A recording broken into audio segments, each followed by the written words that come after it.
Derrière son côté charmeur, se cache une débatteuse qui fait peur. Marie Montpetit. C'est le moment de notre rencontre avec Isabelle Huot, docteur en nutrition. Salut Isabelle. Allô Marie, tu dois être stressée, hein? Ben là, écoute, non, stressée, oui, un peu, j'étais un peu sous le bout de ma chaise parce que là, tout à l'heure, je me disais, tiens, j'ai pas le plan de chronique d'Isabelle. Et là, je constate, on me dit que tu vas voir si j'étais à l'écoute de tes chroniques attentivement parce que tu as décidé aujourd'hui de me faire un quiz. Oui. Donc, exactement. Et jeudi prochain également pour notre dernière chronique ensemble. C'est basé sur l'ensemble des chroniques qu'on a fait ensemble cet été. Puis je sais que tu es super bonne parce qu'à chaque fois, je ramène des points. Tu dis, oui, tu en as parlé au début. Donc, j'ai pas de doute que tu vas... Puis je vais mettre, si tu me permets, les auditeurs à contribution aussi, comme ils ont été très, très à l'écoute de tes chroniques aussi tout l'été. On va faire ça en équipe. OK, c'est parfait. Tu peux te faire aider par la gang de recherchistes aussi. OK, en premier, on a parlé beaucoup d'hydratation ensemble. On a dit que, les fruits et les légumes peuvent contribuer aussi à notre niveau d'hydratation. Et parmi les fruits que je te nomme, lequel est le plus riche en eau? Le raisin sec? La banane? Non, c'est pas celui-là, je l'exclus. OK. La pomme? La fraise ou l'orange? Colin, j'espérais que tu allais me dire le melon d'eau dans ta liste. Tu sais, le melon d'eau, je serais dit, c'est celui-là, je me garoche dessus. Oui. Attends, la pomme, la fraise ou l'orange? Je dirais l'orange. Bon, OK. Ah non, je pars avec une mauvaise réponse. Non, c'est ça. On part avec une mauvaise, mais t'es pas loin parce que fraise, melon d'eau, c'est vraiment 90 à 99% d'eau. Alors, l'orange, c'est 80 à 89%. Donc, juste ce serait le deuxième choix. C'est quand même pas si mal. Deuxième question. Je te jure que je t'ai écouté, j'ai bu tes paroles, j'ai pris des notes, j'ai mis tes enseignements à profit, mais tu vois, j'ai dit... je le sais. Ma mémoire n'est pas parfaite. Si ça se trouve, je pense que j'ai même pas parlé de l'orange dans la chronique, là, c'est fort possible. OK. À qui s'adresse le régime cétogène? On sait qu'en général, je suis pas en faveur de ça. Mais il y a un groupe spécifique de la population qui peut bénéficier de cette approche-là, qui, je le rappelle, est une approche riche en gras, très faible en glucides, 5 à 10% des calories sous forme de glucides, beaucoup de gras. Il y en a qui font ça pour perdre du poids, mais il y a un groupe à qui c'est bénéfique. Est-ce que c'est les enfants qui souffrent d'épilepsie réfractaire, donc réfractaires aux médicaments, les femmes enceintes, les personnes qui ont de l'insuffisance rénale, les personnes qui ont une pancréatite ou les personnes âgées?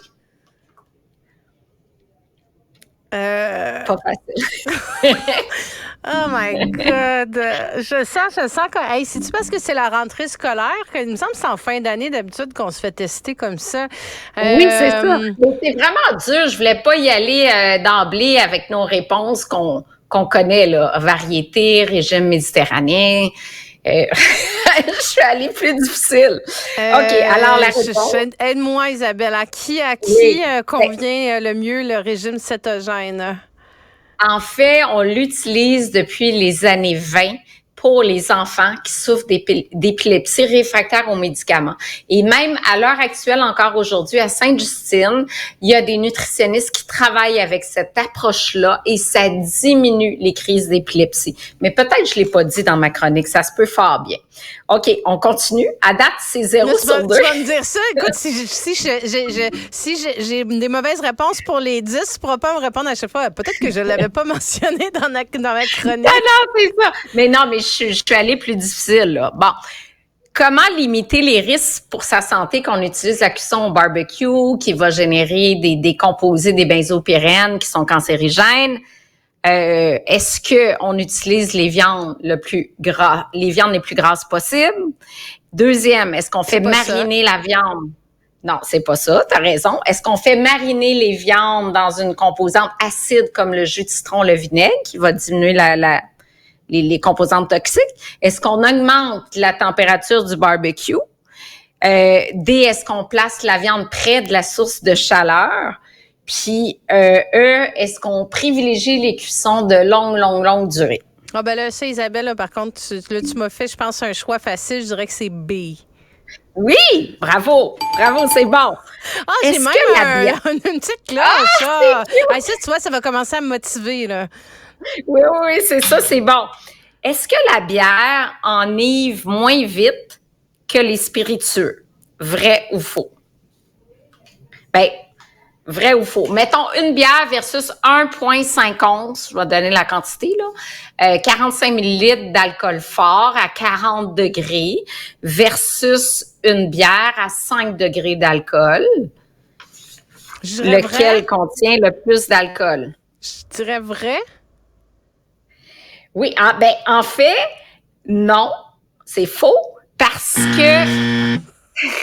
Là, il s'amuse en régie. Là. Écoute, il rit de moi en mettant des bruits comme ça. Mais là, tu vas me dire, c'est quoi? C'est qu'à tout, c'est une question de pourcentage, de quantité, J'ai chaud, Isabelle, de répondre à ton questionnaire. Oh.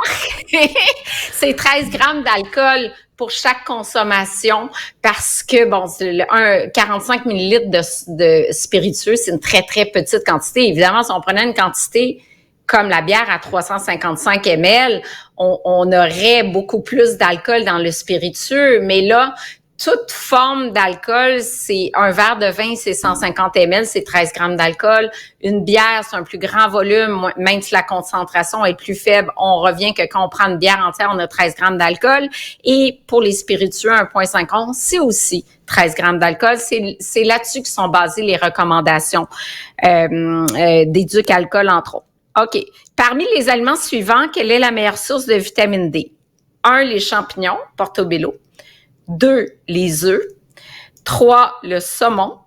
4, le lait pour une portion standard d'une tasse. Le saumon, c'est 75 grammes. Et les sardines. J'hésite entre comme les 4 derniers de la liste, sardines. Tu as raison à hésiter dans les 4 derniers. C'est ça, les œufs ou les sardines? Les sardines? Finalement, c'est le saumon. Le saumon? À 206 unités. Là, on est à 4 erreurs sur 5. 206 unités internationales de vitamine D pour 75 grammes versus la sardine 70, les œufs 58, le lait 103. Isabelle, il me reste du temps pour une question avant que je sois humiliée publiquement pour le reste de ma vie. OK, attends une minute. OK, parmi les huiles suivantes, laquelle il faut éviter de faire cuire parce que qu'on fait cuire on est mieux de les utiliser à froid dans les salades. A, l'huile d'arachide. 2, l'huile de canola. C, l'huile de maïs. D, l'huile de lin. J'allais répondre l'huile d'olive, puis il n'est pas dans tes choix. Oui, mais il faut éviter pour la cuisson à très haute température. Le lin, le maïs, le canola ou l'arachide, qu'on va utiliser plus en salade parce que le point de fumée est très bas. Donc, laquelle on conseille pour salade ou à froid, par exemple dans le yogourt, dans les smoothies, parce qu'on le fait cuire, c'est très instable à la chaleur, cette huile-là. On me souffle de la régie à l'oreille canola, mais j'aurais peut-être dit de lin. C'est lin. Oui, c'est lin. OK, je vais te le donner parce que... C'est ça, c'est lin. Isabelle, honnêtement, Marie, là, je suis allée très difficile parce qu'il y a même des trucs que j'ai jamais dit, mais qui sont en lien avec des thèmes, mais que j'ai peut-être pas dit. Donc, c'était très difficile parce que je le sais à quel point tu aurais eu 10 sur 10 si j'étais vraiment avec des questions plus faciles. Donc là, j'ai corsé un petit peu le questionnaire. C'est plate quand c'est des questions faciles. On veut être sorti de notre zone de confort. Mais là, écoute, je vais aller me préparer pour le questionnaire de la semaine prochaine ou pas et me laisser surprendre et apprendre encore. C'est une belle façon ludique d'apprendre. Isabelle Huot, docteur en nutrition. Oui. Merci beaucoup. Merci. Restez